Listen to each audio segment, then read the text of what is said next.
Assalamualaikum warahmatullahi wabarakatuh. Baik, di sini saya akan menjelaskan tentang sejarah masuknya Belanda ke Indonesia. Sebelumnya, perkenalkan saya Najma Ayan Ramadhani, saya dari kelas 12/4, absen 24. Belanda datang pertama kali ke Indonesia pada tahun 1596 di bawah pimpinan Cornelis de Houtman dan mendarat di pelabuhan Banten. Dan Belanda datang lagi untuk kedua kalinya ke Indonesia dipimpin oleh Jacob van Heck pada tahun 1598 untuk jalur kedatangannya yaitu pantai Barat Afrika, Tanjung Harapan, Samudra Hindia, Selat Sunda, dan tiba di Banten. Di sini ada tokoh-tokoh dan peranannya. Oke, langsung saja kita bahas satu persatu. Nah, yang pertama ada Peter Both. Dia memerintah pada tahun 1568 sampai 1615 sebagai Gubernur Jenderal Hindia Belanda pertama. Nah, dia itu berhasil mengusir Spanyol dari Tidore.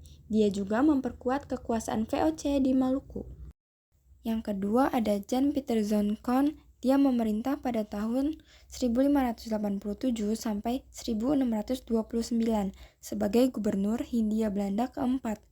Dia menaklukkan Jayakarta dari Kesultanan Banten dan dia juga membangun kota Batavia.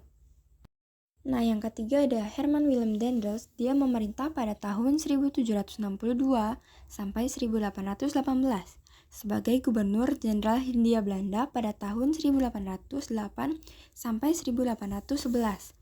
Dia yang menerapkan sistem kejar rodi, yaitu kerja yang membangun jalan raya pos membentang dari Anyer di Jawa Barat sampai ke Panarukan di Jawa Timur.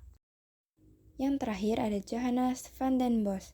Dia memerintah pada tahun 1780 sampai 1844 sebagai Gubernur Jenderal Hindia Belanda pada tahun 1830 sampai 1833. Dia yang menerapkan sistem Kulturstelsel, yaitu sistem tanam paksa tujuannya untuk memberikan keuntungan kepada kolonial Belanda dan mengisi kas negara Belanda. Nah, selanjutnya ada hasil kerja yang dihasilkan oleh Belanda. Jalan raya pos pada masa Herman Willem Daendels panjangnya kurang lebih 1000 km. Tujuannya itu untuk memperlancar komunikasi antar daerah dan juga untuk benteng pertahanan. Nah, selanjutnya ada kondisi masyarakat pada saat itu. Terdapat kondisi positif yaitu menjadi pusat pelayaran dan perdagangan. Pengangguran menjadi menurun, memudahkan petani karena pemerintah Belanda membangun saluran irigasi dan munculnya generasi yang cerdas. Nah, selain dampak positif, terdapat dampak negatif, yaitu menjadi sangat miskin, terbelakang, dan memprihatinkan, lalu banyaknya masyarakat Indonesia yang meninggal, terpecah belahnya karena politik adu domba, dan bangsa Indonesia menjadi terkekang kehidupannya. Yang terakhir ada masa keruntuhan Belanda. Penyebabnya itu, Jepang berhasil menguasai Batavia pada tanggal 5 Maret 1942. Selanjutnya, Jepang menguasai seluruh Pulau Jawa, maka Belanda menyerah tanpa syarat di Kalijati, Subang, Jawa Barat.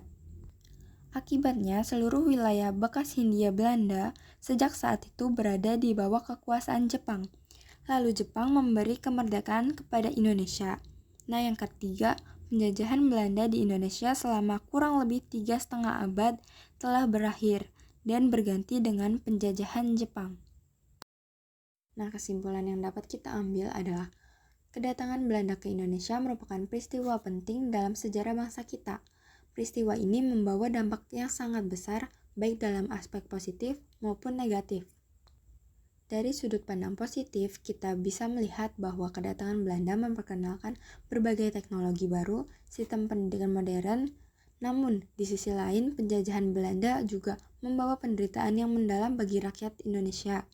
Sumber daya alam kita dieksploitasi, kemerdekaan kita dirampas, dan budaya kita terpengaruh.